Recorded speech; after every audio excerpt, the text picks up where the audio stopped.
సేన్ భూములు లక్ష్యంగా చేసుకొని భూదోపిడీ సాగిస్తున్న రోడ్డు విస్తరణల కోసం భూమి సేకరిస్తున్న అంటూ అనుభవదారులకు రెవెన్యూ అధికారులు తొలుత నోటీసులు ఇప్పిస్తారు. తర్వాత వాళ్ళ దగ్గర నుంచి చేసుకుంటారు. ఇలా ఇప్పటికే సుమారు 300 ఎకరాల వరకు కొన్నారు. భూములన్నింటినీ తన తమ్ముడు కంపెనీ. నేను ఇంతకుముందు చెప్పాను, ఇప్పుడు చెప్తున్నాను.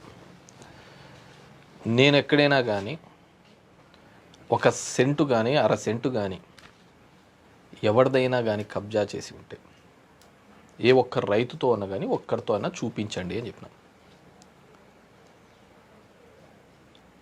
ఈ ఆరోపణలు చేసేవాడు ఒకటికి పుట్టిన కొడుకు ఎవడైనా కానీ ఒక్కరితో అయినా చూపించండి అని ఇంతకుముందు కూడా చేసిన. ఇది 3-4 సంవత్సరాలుగా చేస్తున్న కథనం. ఈ లోఫర్నా పేపర్లో రాసిన కథనం. నా క్యారెక్టర్ని అసాసిన్ చేయాలా అని చెప్పి నేను ఎప్పుడు చెప్తున్నా. నాకే రాజకీయాల మీద మోజుబడో దూలబడో రాలేదు. ఈరోజు రాజకీయాల్లో నేను ముందుకు ఎదుగుతున్నాననే ఉద్దేశంతో ఈ పత్రిక నాకు 2 నెలల కిందటే తెలుసు. వీరందరూ కూడా డిస్కస్ చేసుకొని ఈనాడు కేతిరెడ్డిని టార్గెట్గా చేయాలా, ఒక 7 రోజులు స్టోరీస్ ఇవ్వాలా అని చెప్పేసి వీళ్ళు అనుకున్న సంగతి నాకు తెలుసు. వాళ్ళన్న మాటల్లో ఈ ఏబిఎన్ రాధాకృష్ణ కావచ్చు, వీళ్ళు ఏడో చోటైనా బ్లాక్మెయిల్ చేసుకొని బతికేస్తాడు. గవర్నమెంట్ కన్నా రాకపోతే,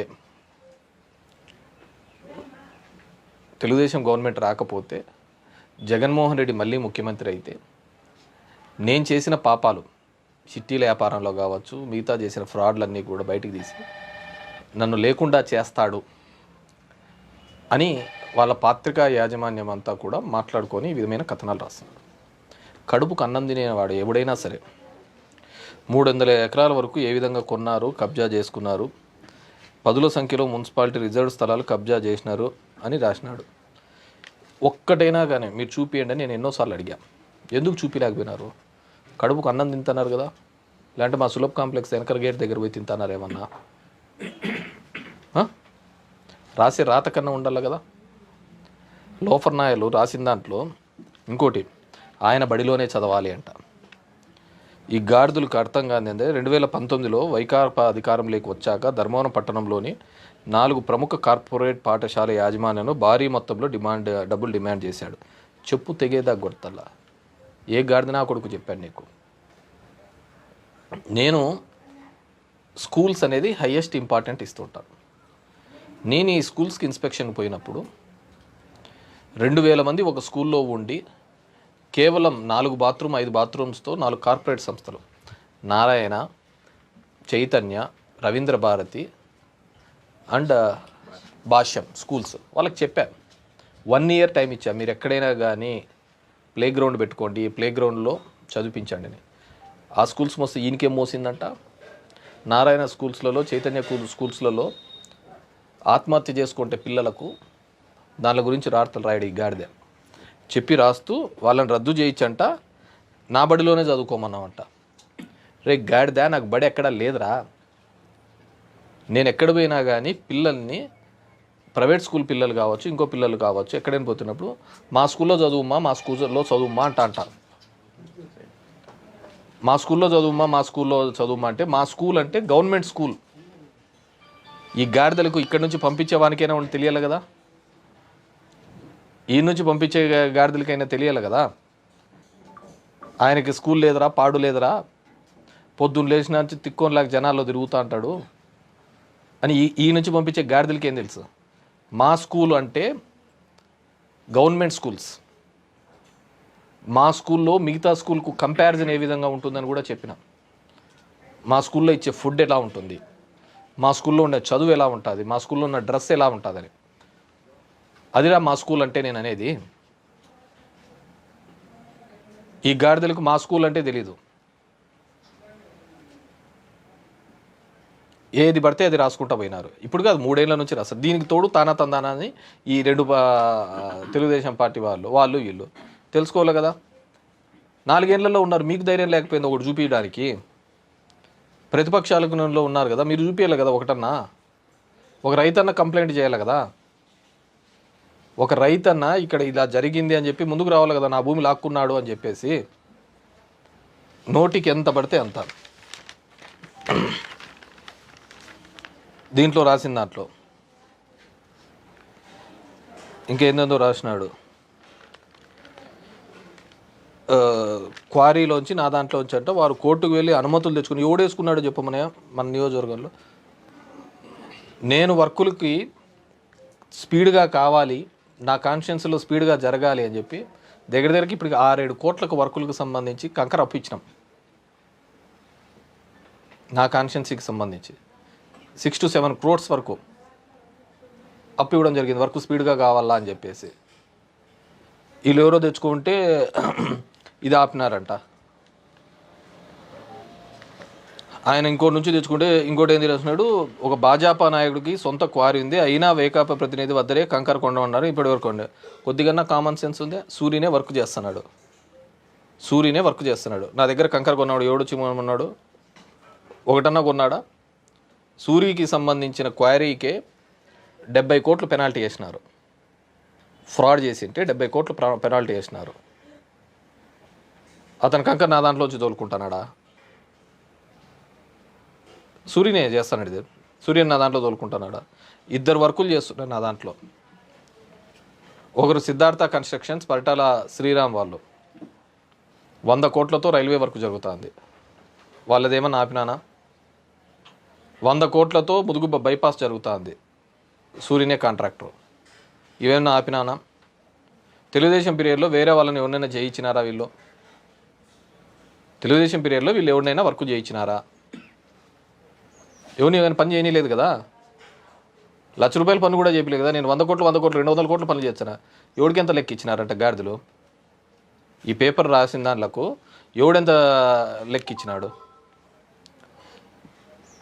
ఎర్రగుట్ట, మళ్ళీ దాని మీదకే ఎర్రగుట్ట పెంచేసి ఈ గాడిదలకి ఎన్నిసార్లు చెప్పాలో. ఈనాడుకి ఈయన సొంతం కొడుకే రాపినాడు, మా నాయన ఇట్లా అని చెప్పేసి వీడు చెప్పినాడు. ఈ రామోజీకి ముసలోనికి ఊర్లో అందరికీ సీటీలు లెక్కంతా మోసం చేసినాడు.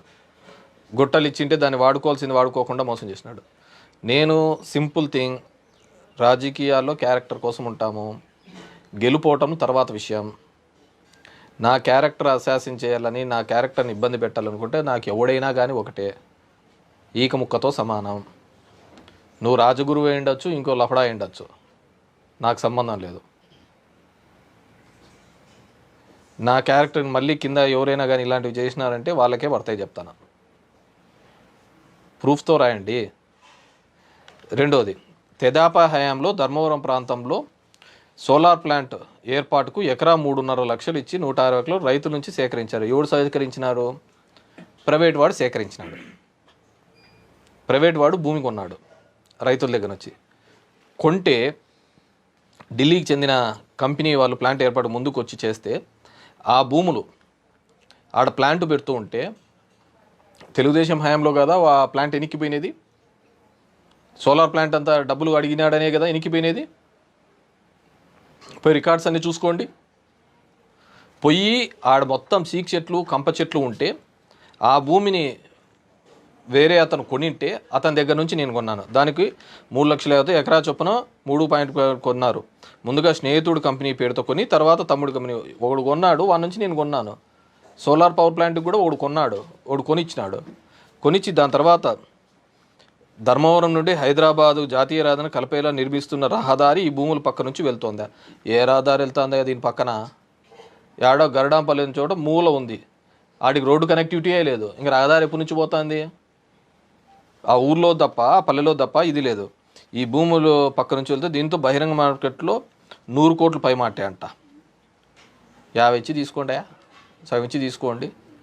మేము లీగల్గా కొన్నా, రైట్ఫుల్గా కొన్నా, ఇది చేసినా దీంట్లో వీళ్ళకి వచ్చేది ఏందో నాకు అర్థం కావట్లేదు. మళ్ళీ ఏంది ఈ భూములకు 3 తాన సోలార్ ప్లాంట్కు ప్రభుత్వ భూములు వెనక్కి తీసుకుంటుందని కంపెనీ ప్రతినిధులకు బెదిరించినారు.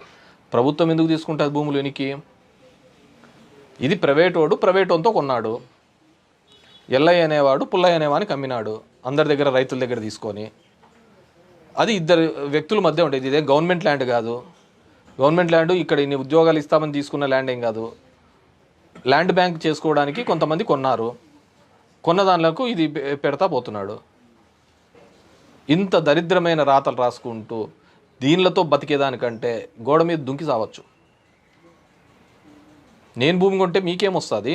నేనే గవర్నమెంట్ భూమి కొన్నానా, లేకుంటే ఎవరిదాన్ని ఆక్యుపై చేసుకొని కొన్నానా, ఇంకెవరికైనా కొన్నానా? నోటికి ఎంత వస్తే అంత. ఇసుక రాసులు ఉప్పలపాడు రీచ్లో అనే అజమాయిషి ఎవరిది చేస్తున్నారు? ఇసుక ఈ రాష్ట్రంలో శాండ్ గవర్నమెంట్ అనేది చేస్తుంది. గతంలో లారీలు తోలిన ఇసుకంతా ఒక రూపాయన్న గవర్నమెంట్ కట్టినారా? ఒక ప్రైవేట్ కంపెనీ చేస్తుంది, ఆక్షన్ పిలిపించుకొని గ్లోబల్ టెండర్స్ పెట్టుకొని చేస్తుంది. నా ఇంటికి వస్తుంది, ఇంకోరింటికి వస్తుంది, గవర్నమెంట్కి పోతుంది డబ్బులు. అట్లా అనుచరులు కోకొల్లలకు నోటి ఎంత పడితే అంత ఆయన రాసుకుంటూ వచ్చారు. అంతేకాకుండా చెరువు కూమించని ఇంతకుముందు చెప్పాను, ఇప్పుడు చెప్పాను. ఈ చెరువుకు సంబంధించి దిస్ ద ల్యాండ్, ఇది నా ల్యాండ్, ఇది నేను చూపించినారు, ఇది న్యాచురల్గా ఏర్పడింది అని చెప్పేసి. దీని పక్కన ఇది నా ల్యాండ్ అయితే ఇది పక్కన సూర్యనారాయణ అతంది, సూర్యది. ఆ భూమి కూడా నాకు కలిపినారు. చెరువు ఇప్పుడు నీళ్ళు ఇంకా బాగా తగ్గినాయి. ఆ మిగిలినది కూడా నాదే అంటారు వీళ్ళు. అది నాది కాదు, ఇది నా బౌండరీస్ వరకు నాది అన్న. చెరువును కానుకొని ఉంటే చెరువు అంతా వెళ్ళదైపోతుంది, చెరువు కబ్జా చేసినట్టు అవుతుంది. కొండ కానుకుంటే కొండ అంతా కబ్జా చేసినట్టు అవుతుంది. పనికి మళ్ళీ ఒకవేళ అంటే ఇది గవర్నమెంట్ ల్యాండే. నేను ఒకవేళ తీసుకోవాలన్నా, నేను ఆక్యుపై చేయాలనుకుంటే ఈ భూమిలోకి రావచ్చు కదా. This is barren land, it's government land. పక్కన నేను నీట్గా ఫెన్సింగ్ వేసుకొని పెట్టినాను. ఇంతకుముందు కూడా చెప్పాను. ఇదో ఈ విధంగా న్యాచురల్గా ఇది 2018లో మేము అధికారం రాకముందే న్యాచురల్గా ఉండేది. నేను 2020లో కొన్నా. దీనిల మీద ఏడుస్తే ఎంత లోఫర్ కథనాలు, ఎంత ఇది అంటే ఇదే దాని మీద కోర్టుకు పోయినారు కొంతమంది. పోతే tahsildar has a given report, irrigation department has a given report, forest department also given report that there is no encroachment in this అని. ఎక్కడే కానీ ఆక్యుపేషన్ కాలేదు అని చెప్పేసి వాళ్ళందరూ కూడా రిపోర్ట్ ఇవ్వడం జరిగింది. కోర్టులో కూడా ఫైల్ చేయడం జరిగింది. నోటికి ఎంత పడితే అంత వాడు రాయడం, తందానని వీళ్ళు మాట్లాడడం.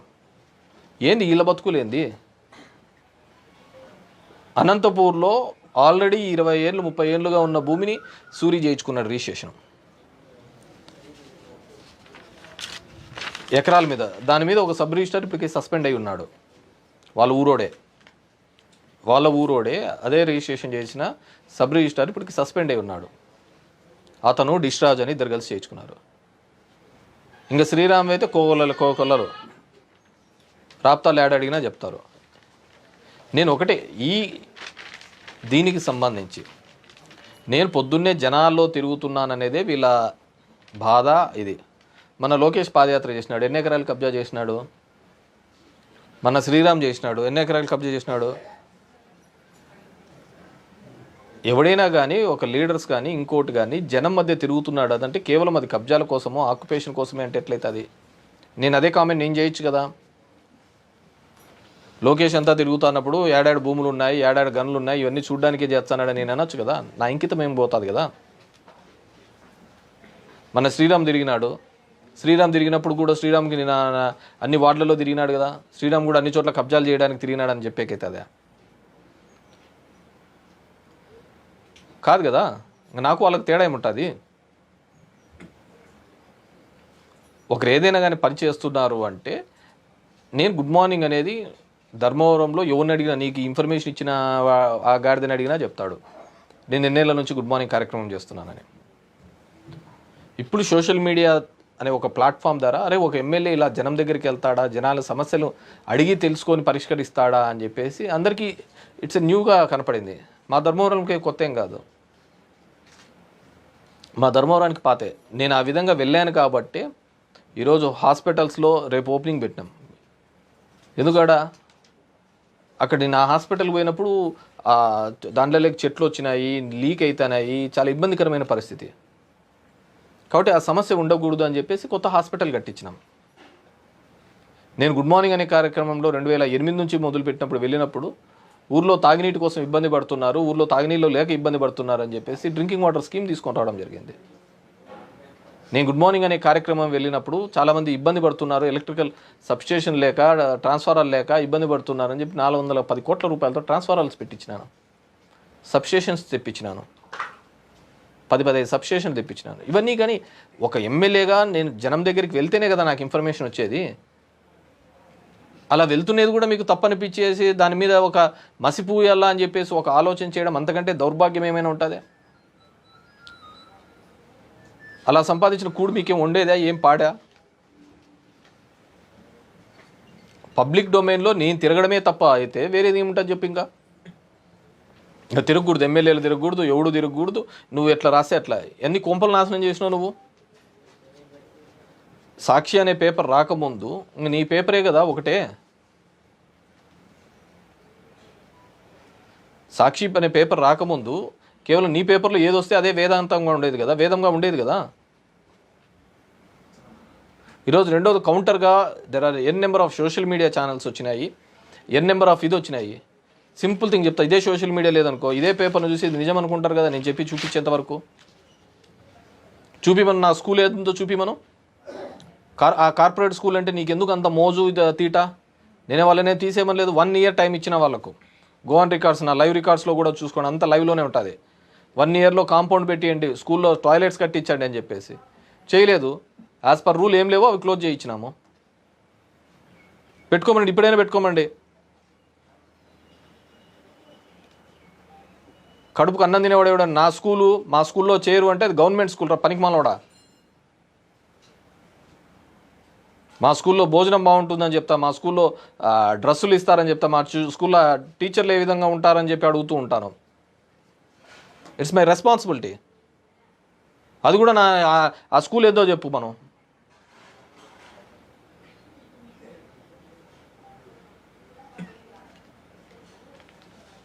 లోఫర్ చేష్టలు, లోఫర్ రాతలు రాసుకుంటా ఇది పోతుంటాయి. ఎవరిని ఎక్కియడానికి? నీ రాతల వల్ల తెలుగుదేశం గెలిపించడానికే కదా, నీ రాతల వల్ల నీ చిట్ ఫండ్స్ నడిపించుకోవడానికే కదా. ఏది అదొక బతికేనా? దాన్ని పత్రికలు అంటారా? దాని పత్రికలు అంటారా?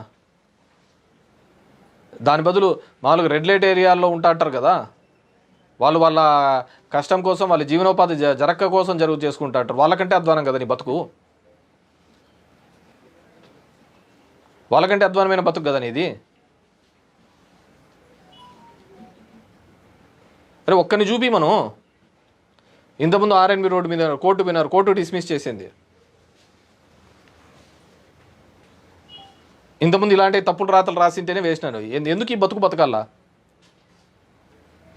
నీ రాతల వల్ల అవతలోడి జీవితాన్ని, అవతలోని క్యారెక్టర్ అసాసిన్ చేయాలనుకున్న నీ బతుకేం బతుకు?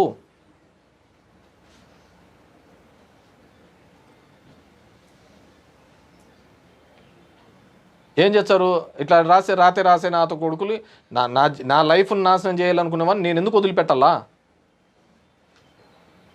నా పొలిటికల్ లైఫ్ లాజ్ చేయాలని చూసేవాళ్ళు నేను ఎందుకు వదిలిపెట్టాలా? నీ చంద్రబాబు అంత సచీలుడు అయితే, లేకుంటే ఇంకోడైతే తను చేసిన పనులు రాసుకో,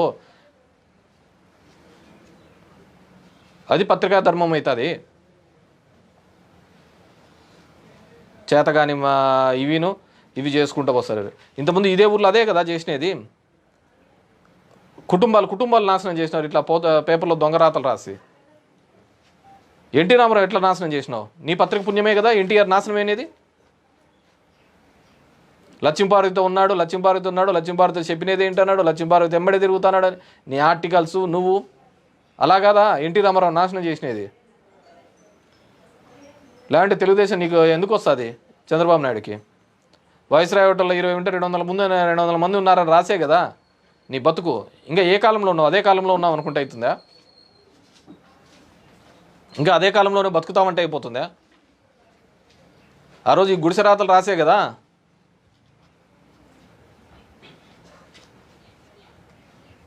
వైస్రాయ్ హోటల్లో ఇంతమంది ఉన్నారని చెప్పేసి వాళ్ళ జీవితాలు నాశనం చేసి పెట్టినావు. ఎవరి కోసం? ఒక పార్టీని బతికించడం కోసం ఎంతమంది జీవితాలు నాశనం చేయాలంటే అంతమంది నేను చేసినావు. మళ్ళీ ఇప్పుడు ఎన్టీఆర్ దేవుడు అని రాచావు. ఆ రోజు స్త్రీలోబి, ఈరోజు ఎన్టీ రామారావు దేవుడు. దీని మీద మేము లీగల్గా కూడా వాళ్ళ మీద చర్యలు తీసుకుంటున్నాం, ఎవరైతే ఇట్లాంటి తప్పుడు రాతలు రాశారో. ఎందుకంటే మీలాగా మేము తెగించలేము, మీలాగా తెగించి మాట్లాడలేము, మీ అంత చిల్లరగా మేము పోలేము. సో లీగల్గా కాన్సిక్వెన్సెస్గా ఎవరైతే ఉన్నారో వాళ్ళందరి మీద చట్టపరమైన తీసుకుంటాం. ఇంకా పరిధులు దాటితే నేను పరిధి దాటాల్సి వస్తుంది.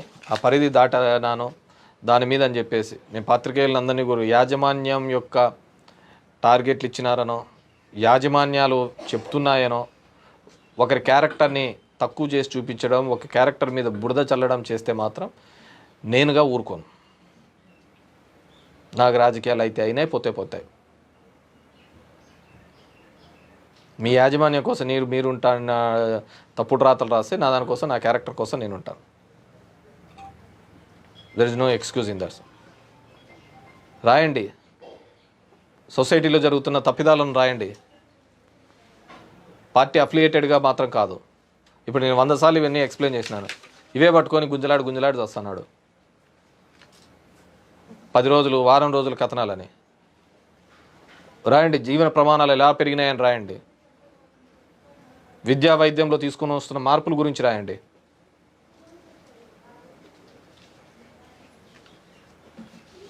Any questions?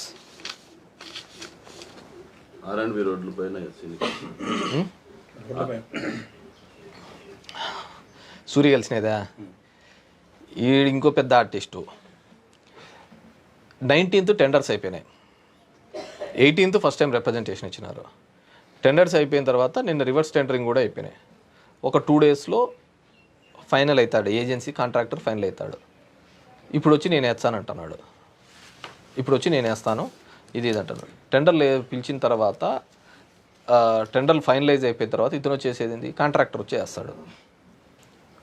టెండర్ల కంటే ఒక రోజు ముందు వాళ్ళ బ్యాచ్ పోయి ఓ లెటర్ ఇచ్చినారు. ఎవడైనా కానీ టెండర్లు అయిపోయినా అంటే మీ ఇన్నేళ్ళు ఎందుకు ఏం చేస్తున్నాడు?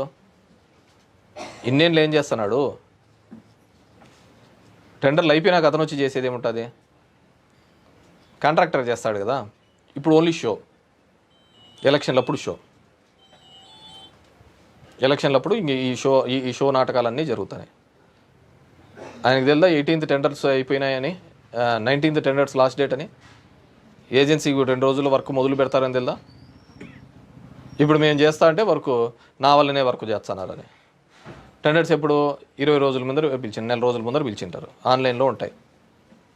ఎవరిని ఈ షోలు చేసుకుంటా, ఈ నాటకాలు చేసుకుంటా. మన కూడా ఏడో చూసా, 10 మంది చచ్చిపోవడానికి వచ్చిన దానిలకు ఎవడైనా చనిపోయిన వాళ్ళని చూడడానికి పోయినప్పుడు గజమాలలో ర్యాలీలు చేస్తారా? అదేమైనా సన్మాన కార్యక్రమానికి పోతున్నారా? ఒకరిని చూసి ఒకరు నేర్చుకోవడం. చనిపోయిన వాళ్ళది ఇంట్లోకి పోవడానికి టపాకులు గజమాలతో పోతుంటారా?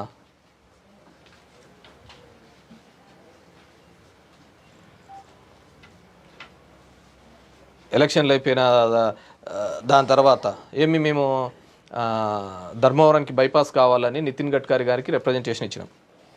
3 సార్లు పోయి రిప్రజెంటేషన్ ఇచ్చినాం. మరి బైపాస్ రాకుండా ఎందుకు చేసినారు?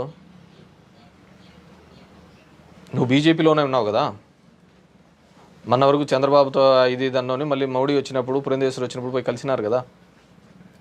మరి వచ్చినప్పుడు ధర్మవరానికి బైపాస్ కావాలి అని నేను రిప్రజెంటేషన్ యాజ్ ఎమ్మెల్యేగా, ఎంపీగా మేము రిప్రజెంటేషన్ ఇచ్చినప్పుడు నువ్వు బీజేపీలో చక్రం తిప్పేవానివి, గడ్కరీ అంకులు లేకుంటే మోడీ అంకులు, అమిత్ షా అంకులు అని చెప్పేవానివి, ఎందుకు బైపాస్ తీసుకొని రాలేకపోయినావు గవర్నమెంట్ ఆఫ్ ఇండియా నుంచి? ఇవన్నీ కూడా జిమ్మిక్ చెస్ట్లు. ఆల్రెడీ టెండర్స్ పిలిచినారు, ఒక 2-3 డేస్లో వర్క్స్ స్టార్ట్ అవుతాయి. ఇప్పుడు ఇట్లాంటివన్నీ కార్యక్రమాలు చేస్తున్నారు. ఇంకెవరన్నా?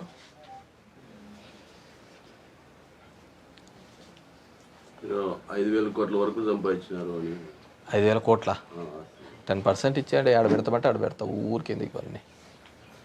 10% ఇస్తే ఏడ కావాలంటే ఆడ సంతకాలు పెడతా అంట. నా ఆస్తులు ఏడున్నాయో నేను అఫిడవిట్లో చూపిస్తాను కదా. నా ఆస్తులు ఏమున్నాయో నా అఫిడవిట్లో చూపిస్తాను. నేను దానికి డబ్బులు ఎలా కట్టానో చూపిస్తాను. నేను ఏం లోన్స్ తీసుకున్నానో చెప్తాను. ఏ విధంగా నేను ఆ రీపేమెంట్స్ చేస్తున్నానో చెప్తాను. 10% ఇచ్చేసి మొత్తం తీసుకోమను. 10% ఇచ్చి మొత్తం తీసుకోమని, ఎందుకు ఊరికే? ఎక్కడికి కావాలంటే అక్కడ సంతకం పెడతా.